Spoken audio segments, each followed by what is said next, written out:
പ്രിയപ്പെട്ടവരെ, യേശുവിൻ്റെ അമ്മ തിരുസഭയുടെ അമ്മയാണ്. തിരുസഭ യേശുവിൻ്റെ ഭൗതിക ശരീരമാണ്. തിരുസഭയുടെ ഏറ്റവും ഉത്തമ മാതൃകയും പരിശുദ്ധ കന്യാമറിയമാണ്. ആ മറിയത്തെപ്പറ്റി കൂടുതലായി പഠിക്കുവാനും അറിയുവാനും ആഗ്രഹിക്കുന്ന നിങ്ങളെല്ലാവരെയും ഞങ്ങൾ സ്നേഹപൂർവ്വം ഇന്നത്തെ ഈ ക്ലാസ്സിലേക്ക് സ്വാഗതം ചെയ്യുകയാണ്. പരിശുദ്ധ കന്യാമറിയത്തെ അന്വേഷിച്ചുള്ള നമ്മുടെ ഈ തീർത്ഥയാത്ര ഇന്ന് നമ്മൾ എത്തിയിരിക്കുന്നത് കാൽവരിയിലെ ആ കുരിശിൻ്റെ സമീപമാണ്. കാരണം മേരി ബെത്ലഹേമിൽ വെച്ച് ആരംഭിച്ച ആ വലിയ ജീവിത ദൗത്യം അതിൻ്റെ പൂർണ്ണതയിലേക്ക് വരുന്നു കാൽവരിയിൽ തൻ്റെ പ്രിയപുത്രൻ്റെ ബലിപീഠത്തിന് താഴെ. അതുകൊണ്ട് എന്താണ് കാൽവരിയിൽ സംഭവിച്ചതെന്നും അതിൻ്റെ ഫലദായകത്വം എങ്ങനെ ഇന്നും നിലനിൽക്കുന്നുവെന്നും ഇന്നത്തെ ക്ലാസ്സുകളിലൂടെ നമുക്ക് മനസ്സിലാക്കാൻ ശ്രമിക്കാം. ആദ്യമായി സുവിശേഷത്തിൽ ആ സംഭവത്തെപ്പറ്റി യോഹന്നാൻ ശ്ലീഹയാണ് നമ്മുടെ മുമ്പിൽ കൊണ്ടുവരുന്നത്. മേരിയുടെ സാന്നിധ്യം യേശുവിൻ്റെ ആ ബലിയർപ്പണത്തിൻ്റെ സമയത്തുണ്ടായിരുന്നു. ആദ്യത്തെ ബലിയർപ്പണത്തിൽ ആ ഭാഗമൊന്ന് എടുത്ത് വായിക്കുക. യോഹന്നാൻ്റെ സുവിശേഷം അധ്യായം 19 വാക്യം 25 മുതൽ. യേശുവിൻ്റെ കുരിശിനരികെ അവൻ്റെ അമ്മയും അമ്മയുടെ സഹോദരിയും ക്ലോപ്പാസിൻ്റെ ഭാര്യ മറിയവും മഗ്ദലേന മറിയവും നിൽക്കുന്നുണ്ടായിരുന്നു. യേശു തൻ്റെ അമ്മയും താൻ സ്നേഹിച്ച ശിഷ്യനും അടുത്ത് നിൽക്കുന്നത് കണ്ട് അമ്മയോട് പറഞ്ഞു, സ്ത്രീയെ, ഇതാ നിൻ്റെ മകൻ. അനന്തരം അവൻ ആ ശിഷ്യനോട് പറഞ്ഞു, ഇതാ നിൻ്റെ അമ്മ. അപ്പോൾ മുതൽ ആ ശിഷ്യൻ അവളെ സ്വന്തം ഭവനത്തിൽ സ്വീകരിച്ചു. യേശു മരിക്കുന്നതിന് മുമ്പുള്ള അവസാന നിമിഷങ്ങളാണ് സുവിശേഷൻ ഇവിടെ വരച്ച് കാണിക്കുന്നത്. ഇവിടെ നോക്കുക, യേശുവിൻ്റെ കുരിശിനരികെ അവൻ്റെ അമ്മയും അമ്മയുടെ സഹോദരിയും. യേശുവിൻ്റെ അമ്മയാണ് ആദ്യം കൊണ്ടുവരുന്നത് യോഹന്നാൻ ശ്ലീഹ. മാതാവും യേശുവും തമ്മിലുള്ള അഭേദ്യമായ ആ ബന്ധത്തെ ഇവിടെ കാണിക്കുന്നു. അതുപോലെ തന്നെ യേശു അർപ്പിക്കുന്ന ആ ബലിയുമായി എത്രമാത്രം അമ്മയും ഒന്നുചേരിക്കുന്നു എന്നുള്ള വസ്തുത ഇവിടെ കാണുന്നുണ്ട്. മാതൃത്വത്തിൻ്റെ നിത്യസ്നേഹമാണ് കുരിശിൻ്റെ ചുവട്ടിൽ നാം ഇവിടെ കാണുന്നത്. കാരണം യേശു ജനിച്ച ആ നിമിഷം മുതൽ യേശുവിനോടൊപ്പമുണ്ടായിരുന്നു അമ്മ. അമ്മയുടെ യാത്ര ബെത്ലഹേമിൽ നിന്ന് ആരംഭിച്ചു, ഇതാ കാൽവരിയിൽ വന്ന് അവസാനിക്കുന്നു യേശുവിനോടൊപ്പം. ഇതിൻ്റെ പ്രാധാന്യം വീണ്ടും നാം കടന്നു ചെല്ലുമ്പോൾ യേശു തൻ്റെ അമ്മയും താൻ സ്നേഹിച്ച ശിഷ്യനും അടുത്ത് നിൽക്കുന്നത് കണ്ട് അമ്മയോട് പറഞ്ഞു, സ്ത്രീയെ, ഇതാ നിൻ്റെ മകൻ. വലിയൊരു ദൗത്യം അമ്മയ്ക്ക് ഏൽപ്പിക്കുന്ന രംഗമാണ് നാം കാണുന്നത്. അതുപോലെ തന്നെ മേരിയിൽ ഉണ്ടായിരുന്ന ആ മാതൃസ്നേഹം യേശു എന്ന ആ ഒരു വ്യക്തിയിൽ തൻ്റെ പുത്രനിൽ മാത്രം ഒതുങ്ങി നിൽക്കാതെ വിശാലമായി സാർവത്രികമായി പരന്നൊഴുകുന്ന ഒരു രംഗവുമാണ് ഈ സുവിശേഷ ഭാഗം. ഇവിടെ നാം കാണുന്നത് മേരിക്ക് യേശുവിനോടുള്ള അത്യഗാധമായ സ്നേഹവും അതുപോലെ തന്നെ യേശു തൻ്റെ അമ്മയെ ഭരമേൽപ്പിക്കുന്ന ആ വലിയ ദൗത്യം ഏറ്റെടുക്കുവാനുള്ള മേരിയുടെ സന്നദ്ധതയുമാണ് ഇവിടെ നാം കാണുന്നത്. ഇതേ തുടർന്നാണ് സഭയുടെ ആരംഭം. പുതിയൊരു നവയുഗം പിറക്കുകയാണ് യേശുവിൻ്റെ രാജ്യത്തിൽ. ഈ വിഷയത്തെക്കുറിച്ച് നമ്മൾ ചിന്തിക്കുമ്പോൾ ഒരു പർട്ടിക്കുലർ കാര്യത്തിനെക്കുറിച്ച് ഇച്ചിരി ഒരു ക്ലാരിറ്റി ആവശ്യമുണ്ട്. വിശുദ്ധ യോഹന്നാൻ്റെ സുവിശേഷം 19 അധ്യായം 26 വാക്യത്തിൽ ഇങ്ങനെ പറയുന്നുണ്ട്, സ്ത്രീയെ, ഇതാ നിൻ്റെ മകൻ. അനന്തരം അവൻ ആ ശിഷ്യനോട് പറഞ്ഞു, ഇതാ നിൻ്റെ അമ്മ. മാതാവിനോട് ഈശോ സംസാരിച്ചപ്പോൾ സ്ത്രീയെ, ഇതാ നിൻ്റെ മകൻ എന്നാണ് ഉപയോഗിച്ചത്. പക്ഷേ ആ ശിഷ്യനോട് പറഞ്ഞപ്പോൾ ഇതാ നിൻ്റെ അമ്മ എന്ന് ഉപയോഗിച്ചു. അമ്മയ്ക്ക് പകരം സ്ത്രീ എന്ന് ഉപയോഗിച്ചാലും മതിയായിരുന്നു ഈശോയ്ക്ക്. പക്ഷെ എന്തുകൊണ്ടാണ് അമ്മ എന്ന് തന്നെ എടുത്ത് ഉപയോഗിച്ചത്? അതിൻ്റെ എന്താണ് അങ്ങനെ ഉപയോഗിച്ചതെന്നൊന്ന് പറഞ്ഞുതരാമോ? ഇവിടെ നാം ഒരു കാര്യം മനസ്സിലാക്കേണ്ടതുണ്ട്. യോഹന്നാൻ ശ്ലീഹ സുവിശേഷം എഴുതുമ്പോൾ ചില സ്ഥലങ്ങളിൽ പേരുപയോഗിക്കുന്നു, ചില സ്ഥലങ്ങളിൽ പേരുപയോഗിക്കുന്നില്ല. ഉദാഹരണമായിട്ട് സമറിയാക്കാരി സ്ത്രീയും യേശുവുമായി കണ്ടുമുട്ടുന്നു, അവിടെ ആ സ്ത്രീയുടെ പേര് ഉപയോഗിക്കുന്നില്ല. ഇവിടെയും ഇതുപോലെ തന്നെ യേശുവിൻ്റെ അമ്മയുടെ പേര് ഉപയോഗിക്കുന്നില്ല. ഉപയോഗിക്കാതെ യേശു പറയുന്നു, സ്ത്രീയെ. ഇനി ആ ശിഷ്യൻ്റെ പേരും പറയുന്നില്ല. താൻ സ്നേഹിച്ച ശിഷ്യനും അടുത്ത് നിൽക്കുന്നത് കണ്ട് അമ്മയോട് പറഞ്ഞു. യോഹന്നാൻ സ്ലീഹ ഇവിടെ കൊണ്ടുവരുന്നത് ഒരു പ്രാതിനിധ്യ സ്വഭാവമാണ്. യേശു സ്നേഹിച്ച ശിഷ്യൻ അത് യേശുവിൻ്റെ ശിഷ്യരെല്ലാവരുമാണ്. അന്നത്തെയും ഇന്നത്തെയും എന്നത്തെയും ശിഷ്യന്മാർ. അതുപോലെ തന്നെ തൻ്റെ അമ്മയെ സ്ത്രീ എന്ന് വിളിക്കുമ്പോഴും അവിടെയും ഒരു പ്രാതിനിധ്യ സ്വഭാവമാണ്, ഒരു സാർവത്രിക സ്വഭാവമാണ്. അമ്മയെ ലോകത്തിൻ്റെ മുഴുവൻ സ്ത്രീയായി മാറ്റുന്ന രംഗം. പിന്നെ സഹോദരൻ ചോദിച്ചത് എന്തുകൊണ്ട് തൻ്റെ അമ്മയെ നോക്കി സ്ത്രീ എന്ന് വിളിച്ചു? അതേപ്പറ്റി കഴിഞ്ഞ ക്ലാസ്സുകളിൽ ഞാൻ വിശദമായി പറയുകയുണ്ടായി. സ്ത്രീ എന്നത് ഏറ്റവും മഹത്വപൂർണമായ ഒരു പദം യേശു ഉപയോഗിച്ച് മേരിക്ക് ഒരു വലിയ ദൗത്യം കൊടുക്കുകയാണ്. സഭയുടെ സാർവത്രിക സഭയുടെ മുഴുവൻ അമ്മയായി, സ്ത്രീയായി, രാജ്ഞിയായി മാറുവാൻ വേണ്ടിയിട്ട്. അതേസമയം താൻ സ്നേഹിച്ച ശിഷ്യനോട് പറയുന്നു, ഇതാ നിൻ്റെ സ്ത്രീ എന്നല്ല പറഞ്ഞത്, ഇതാ നിൻ്റെ അമ്മ. ആ വ്യക്തിപരമായ ബന്ധത്തിലേക്ക് ആ ശിഷ്യനെയും അമ്മയും കടത്തിവിടുകയാണ്. ആ നിമിഷം മുതൽ ഇതാ പിന്നീട് കാണുന്നുണ്ട്, ഇതാ അപ്പോൾ മുതൽ, ആ നിമിഷം മുതൽ ആ ശിഷ്യൻ അവളെ സ്വന്തം ഭവനത്തിൽ സ്വീകരിച്ചു. സ്വന്തം ഭവനത്തിൽ സ്വീകരിക്കുക എന്നത് ബൈബിളിൻ്റെ പ്രത്യേകമായ അർത്ഥം സ്വന്തം ഭവനം സ്വന്തം ഹൃദയമാണ്, സ്വന്തം ജീവിതമാണ്. ഇതാണ് ഇവിടെ അർത്ഥമാക്കുന്നത്. അതായത് യേശു ആരെ സ്നേഹിക്കുന്നുവോ ആ സ്നേഹിക്കുന്ന വ്യക്തിക്ക് കുരിശിൽ കിടന്നുകൊണ്ട് യേശു കൊടുക്കുന്ന അവസാനത്തെ ഏറ്റവും വലിയ സമ്മാനം തൻ്റെ അമ്മയാണ്. അതുകൊണ്ടാണ് ഞാൻ പറഞ്ഞത്, യഥാർത്ഥത്തിൽ ക്രൈസ്തവ ജീവിതം പൂർണ്ണമാകണമെങ്കിൽ യേശു കുരിശിൽ കിടന്നുകൊണ്ട് നൽകിയ തൻ്റെ ഏറ്റവും വിലപ്പെട്ട സമ്മാനമായ തൻ്റെ അമ്മയെ സ്വീകരിക്കണം. അതുകൊണ്ടാണ് ശിഷ്യനോട് പറയുന്നത്, ഇതാ നിൻ്റെ അമ്മ. ഒരു ക്വസ്റ്റ്യൻ കൂടെയുണ്ട്. പക്ഷേ മാതാവിനെ നമ്മൾ സുവിശേഷത്തിൽ അവസാനമായി കാണുന്നത് കാൽവരിയിൽ ക്രൂശിതനായ ക്രിസ്തുവിനോട് കൂടിയാണ്. അതിനുശേഷം മാതാവിന് എന്താണ് സംഭവിച്ചത്? മാതാവിന് പ്രത്യേകമായ ദൗത്യം എന്തായിരുന്നു? ഇതിനുത്തരം നമ്മൾ യോഹന്നാൻ്റെ സുവിശേഷത്തിൽ കാണുന്ന ഇതാണ്. യേശു താൻ സ്നേഹിച്ച ആ ശിഷ്യന് അമ്മയെ പരമേൽപ്പിക്കുന്നു. അതിനുശേഷം ആ ശിഷ്യൻ അവളെ സ്വന്തം ഭവനത്തിൽ സ്വീകരിച്ചു. ഇതേപ്പറ്റിയുള്ള സഭയുടെ പാരമ്പര്യം ഇതാണ്. യോഹന്നാൻ സ്ലീഹ മേരിയെ സ്വന്തം ഭവനത്തിലേക്ക് കൂട്ടിക്കൊണ്ടുപോയെന്നും പിന്നീടുള്ള മേരിയുടെ ജീവിതം മുഴുവൻ യോഹന്നാൻ സ്ലീഹായുടെയും മറ്റ് സ്ലീഹന്മാരുടെയും ആ പ്രവർത്തനങ്ങളിൽ മേരിയും പൂർണ്ണമായി വ്യാപൃതിയായിരുന്നുവെന്നാണ് മനസ്സിലാക്കുന്നത്. അതുപോലെ തന്നെ എഫേസൂസിൽ ഒരു ഭവനമുണ്ട് ഇന്നും. അത് മേരിയുടെ ഭവനം, മേരിയും താമസിച്ചിരുന്ന ഭവനമായിട്ടാണ് കണക്കാക്കപ്പെടുന്നത്. ചരിത്രപരമായ വസ്തുതകളൊന്നും അതേപ്പറ്റി പറയാനില്ല. അതുപോലെ തന്നെ മേരിയുടെ ജീവിത അവസാനം എവിടെയായിരുന്നുവെന്നും കൃത്യമായി ഒരിടത്തും നമുക്ക് കിട്ടുന്നില്ല. എന്നാൽ മേരിയുടെ ദൗത്യം എന്തായിരുന്നു എന്നതിനെപ്പറ്റി ചോദിച്ചല്ലോ. ആ ദൗത്യം അറിയണമെങ്കിൽ നമുക്ക് അപ്പസ്തോലിക പ്രവർത്തനങ്ങളിലേക്ക് കടന്നു ചെന്നാൽ നമുക്ക് കാണാൻ സാധിക്കും. അപ്പസ്തോലിക പ്രവർത്തനങ്ങളുടെ പുസ്തകത്തിലെ 1-ാം അധ്യായം 12 മുതലുള്ള വാക്യങ്ങളൊന്ന് വായിക്കുക. അപ്പസ്തോലന്മാരുടെ പ്രവർത്തനങ്ങൾ 1-ാം അധ്യായം 12 മുതലുള്ള വാക്യം. അവർ ഒലിവുമലയിൽ നിന്ന് ജെറുസലേമിലേക്ക് മടങ്ങിപ്പോയി. ഇവ തമ്മിൽ ഒരു സാബത്ത് ദിവസത്തെ യാത്രാദൂരമാണുള്ളത്. അവർ പട്ടണത്തിലെത്തി തങ്ങൾ താമസിച്ചിരുന്ന വീടിൻ്റെ മുകളിലത്തെ നിലയിലുള്ള മുറിയിൽ ചെന്നു. അവർ പത്രോസ്, യോഹന്നാൻ, യാക്കോബ്, അന്ത്രയോസ്, ഫിലിപ്പോസ്, തോമസ്, ബർത്തലോമിയ, മത്തായി, ഹൽപ്പയുടെ പുത്രനായ യാക്കോബ്, തീവ്രവാദിയായ ശെമയോൻ, യാക്കോബിൻ്റെ പുത്രനായ യൂദാസ് എന്നിവരായിരുന്നു. ഇവർ ഏകമനസ്സോടെ യേശുവിൻ്റെ അമ്മയായ മറിയത്തോടും മറ്റു സ്ത്രീകളോടും അവൻ്റെ സഹോദരരോടുമൊപ്പം പ്രാർത്ഥനയിൽ മുഴുകിയിരുന്നു. ഇവർ ഏക മനസ്സോടെ യേശുവിൻ്റെ അമ്മയായ മറിയത്തോടും മറ്റു സ്ത്രീകളോടും അവൻ്റെ സഹോദരനൊപ്പം പ്രാർത്ഥനയിൽ മുഴുകിയിരുന്നു. ഇതാണ് പുതിയ നിയമത്തിൽ അവസാനമായി മാതാവിനെ നാം കണ്ടുമുട്ടുന്നത്. ഇവിടെയാണ് മാതാവിൻ്റെ ആ ദൗത്യവും പ്രത്യക്ഷപ്പെടുന്നത്.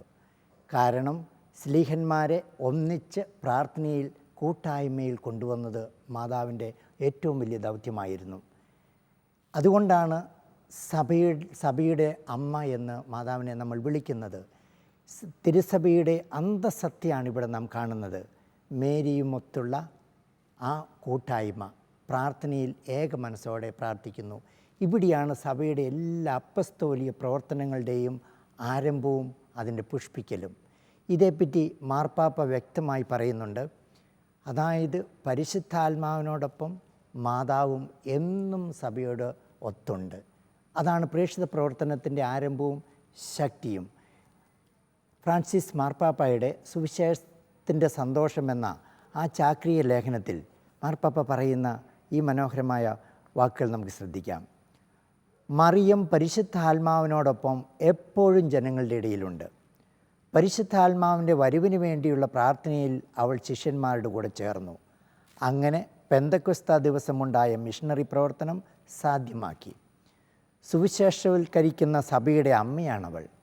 അവളെ കൂടാതെ നവസുവിശേഷവൽക്കരണത്തിൻ്റെ ചൈതന്യം യഥാർത്ഥത്തിൽ നമുക്കൊരിക്കലും മനസ്സിലാക്കാൻ സാധിക്കുകയില്ല. ഇതിൻ്റെ അർത്ഥം മേരിയാണ് സഭയുടെ സുവിശേഷവൽക്കരണത്തിൻ്റെ നാഥയായി, അമ്മയായി എപ്പോഴും നിലകൊള്ളുന്നത്, സഭയോടൊപ്പം പ്രവർത്തിക്കുന്നത്. ഇതാണ് മേരിയുടെ ഏറ്റവും വലിയ ദൗത്യവും. പരിശുദ്ധ കന്യാമറിയത്തോടു കൂടിയുള്ള നമ്മുടെ തീർത്ഥയാത്രയുടെ ഒരു സുപ്രധാന മുഹൂർത്തത്തിൽ നാം എത്തിയിരിക്കുകയാണ്. മംഗളവാർത്ത നസ്രത്തിൽ ആരംഭിച്ചു. അവിടെ നിന്നും നമ്മുടെ യാത്ര ബെത്ലഹേമിലേക്കും ഈജിപ്തിലേക്കും തിരിച്ച് നസ്രത്തിലേക്കും യൂദായിലേക്കും കഫർനാമിലേക്കും ഒക്കെ കടന്നുപോയി നമ്മൾ വീണ്ടും കാൽവരിയിലെത്തിയിരിക്കുകയാണ്, ജെറുസലേമിലെ ആ സുപ്രധാനമായ ബലിപീഠത്തിൻ്റെ മുമ്പിൽ.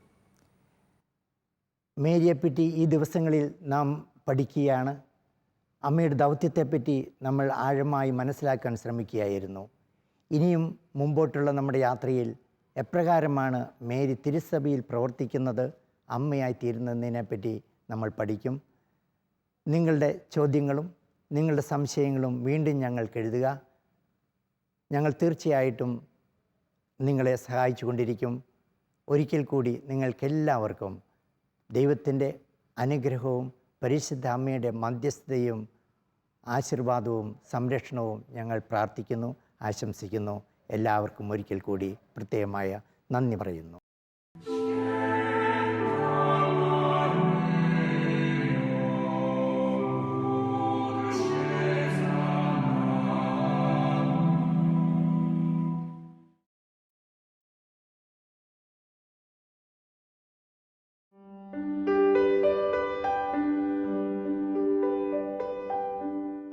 ജപമാല പ്രാർത്ഥനയുടെ അവസാന ഭാഗത്തെ ഏറ്റവും വിശുദ്ധമാക്കുന്ന ഭാഗമാണ് ലുത്തിനിയ രഹസ്യങ്ങൾ. ലുത്തിനിയ എന്ന മലയാള പദം ലിറ്റനി എന്ന ഇംഗ്ലീഷ് പദത്തിൻ്റെ തർജ്ജമയാണ്. ഇതാകട്ടെ ഗ്രീക്ക് ഭാഷയിലെ ലിത്തനേയിയ എന്ന പദത്തിൽ നിന്നും ക്രമീകരിക്കപ്പെട്ടതാണ്. വിനീതമായി കേണപേക്ഷിക്കുക എന്നതാണ് ഇതിൻ്റെ അർത്ഥം. വിശുദ്ധ പീറ്റർ കനീസിയൂസ് ആണ് ലുത്തിനിയ പാശ്ചാത്യ നാടുകളിൽ പ്രചരിപ്പിച്ചത്. ഇന്ന് സാധാരണ നാം ചൊല്ലുന്ന ലുത്തിനിയ ലൊറേറ്റോ ലുത്തിനിയയിൽ നിന്നും ചേർക്കപ്പെട്ടതാണ്. സിക്സ്റ്റസ് അഞ്ചാമൻ മാർപ്പാപ്പ 1587 ലുത്തിനിയ ജപമാലയിൽ ചേർത്ത് ചൊല്ലണമെന്ന് ആവശ്യപ്പെട്ടത്.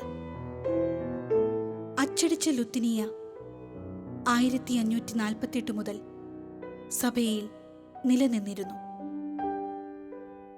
പരിശുദ്ധ മറിയത്തോട് തങ്ങളെ കരുതണം എന്ന് വിശ്വാസികൾ അപേക്ഷിക്കുന്ന സുന്ദരമായ പ്രാർത്ഥനാ ശകലങ്ങളാണ് ലുത്തിനിയായിൽ ഉൾക്കൊണ്ടിരിക്കുന്നത്. പരിശുദ്ധ മറിയം ദൈവവര പ്രസാദത്തിൻ്റെ പൂർണ്ണതയായ അമ്മയാകുന്നു എന്നാണ് ലുത്തിനിയയുടെ ആദ്യ ഭാഗത്ത് വിശ്വാസികൾ ഏറ്റുപറയുന്നത്.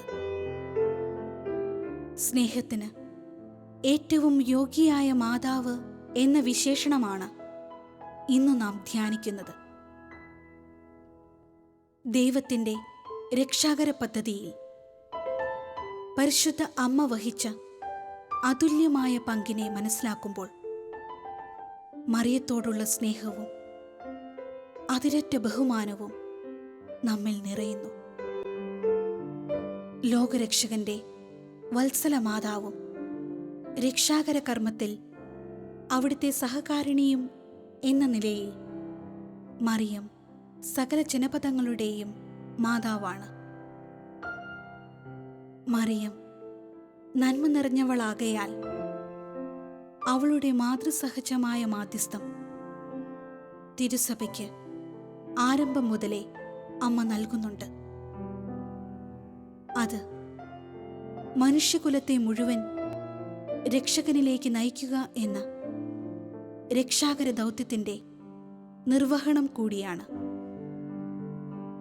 അതിനാൽ തന്നെ മറിയത്തെ അമ്മ എന്ന മഹത്തരമായ നാമം നൽകി വിശ്വാസികൾ ഹൃദയത്തിൽ സ്വീകരിച്ചു.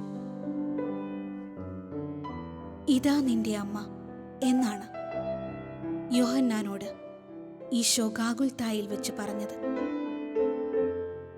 അമ്മ എന്ന പദത്തിൻ്റെ മുഴുവൻ സ്നേഹവും കരുതലും മറിയം തിരുസഭയിൽ ഒഴുക്കുന്നു. മറിയം ഹൃദയം കൊണ്ട് കാൽവരിയിൽ ബലിയർപ്പിച്ചു എന്നാണ് 11-ാം പിയൂസ് പാപ്പ നമ്മെ പഠിപ്പിക്കുന്നത്. സഹരക്ഷക എന്ന പദവും പാപ്പയാണ് തിരുസഭയ്ക്ക് നൽകിയത്. ബത്ലഹേം മുതൽ കാൽവരി വരെയും കാൽവരി മുതൽ കാലത്തിൻ്റെ പൂർണ്ണത വരെയും മറിയം തന്നെ ദൈവം ഏൽപ്പിച്ച രക്ഷാകര കർമ്മം തുടരുന്നു എന്നതിനാൽ മറിയത്തെ സ്നേഹിക്കുക എന്നത് വിശ്വാസികളായ നമ്മുടെ വികാരമാകേണ്ടതുണ്ട്.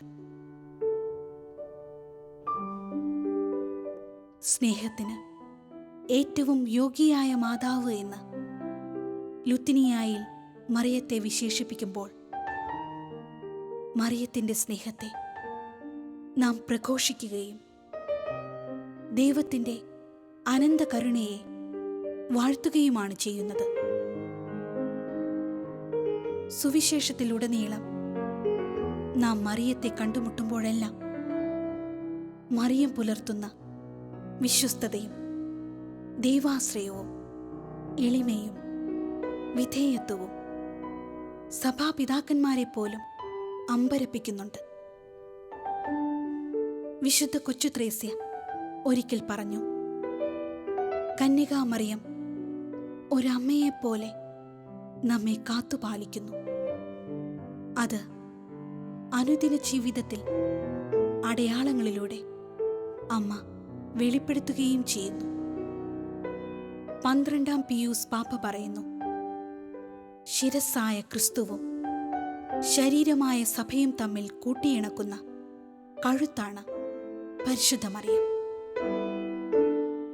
മറിയത്തെ സ്നേഹിക്കുകയും ബഹുമാനിക്കുകയും ചെയ്യുമ്പോൾ പുത്രൻ തന്നെയാണ് സ്നേഹിക്കപ്പെടുകയും ബഹുമാനിക്കപ്പെടുകയും ചെയ്യുന്നത്.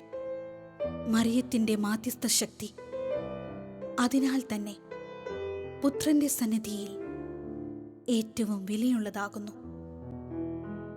മനുഷ്യകുലത്തിനെ മുഴുവൻ തൻ്റെ വിമലമായ ഹൃദയത്തിൽ ഞാൻ വഹിക്കുന്നു എന്നാണ് അമ്മ പല പ്രത്യക്ഷ സ്ഥലങ്ങളിലും സന്ദേശത്തിൽ നമുക്ക് വെളിപ്പെടുത്തി നൽകുന്നത്. മനുഷ്യമക്കളോടുള്ള അമ്മയുടെ ആ മാതൃസ്നേഹം അനുസ്യൂതം ഇന്നും ലോകം മുഴുവൻ ഒഴുകുന്നു. അതിനാൽ തന്നെ ആ അമ്മയെ ഹൃദയത്തിൽ സ്വീകരിച്ച് സ്നേഹിക്കുക എന്നത് പുത്രൻ നമ്മിൽ നിന്നും ആഗ്രഹിക്കുന്ന കാര്യമാകുന്നു.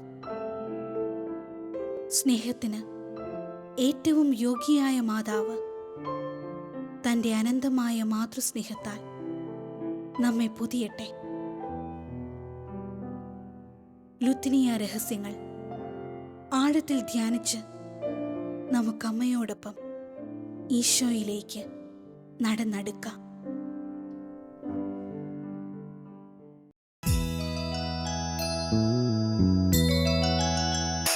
ഹൃദയം പകർന്നു വിളിക്കുമ്പോൾ അരികിൽ വരും അമലോത്ഭവയാമമ്മ മിഴിനീരൊപ്പിത്തഴുകിത്തലോടും അനവദ്യ സ്നേഹമമ്മ ഹൃദയം തകർന്നു വിളിക്കുമ്പോൾ അരികിൽ വരും അമലോത്ഭവയാമമ്മ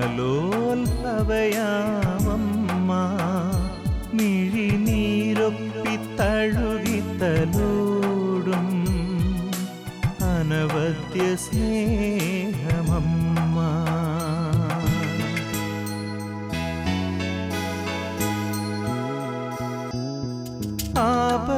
ആപത്തിലുലയാതെ താങ്ങായി വരും പാരിൻ സഹരക്ഷയമ്മ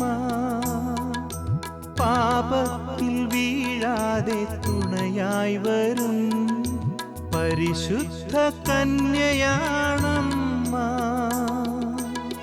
പരിശുദ്ധനേശുവിൻ തിരുസന്നിധിയിൽ മാധ്യസ്ഥ്യമേകുന്നോരമ്മ മക്കളെ കാക്കുന്ന മരിയാമ്പിക ഹൃദയം തകർന്നു വിളിക്കുമ്പോൾ അരികിൽ വരും അമലോത്ഭവയാമമ്മ മിഴിനീരൊപ്പിത്തഴുകിത്തലോടും അനവദ്യ സ്നേഹമമ്മ ഹൃദയം തകർന്നു വിളിക്കുമ്പോൾ അരികിൽ വരും അമലോത്ഭവയാമമ്മ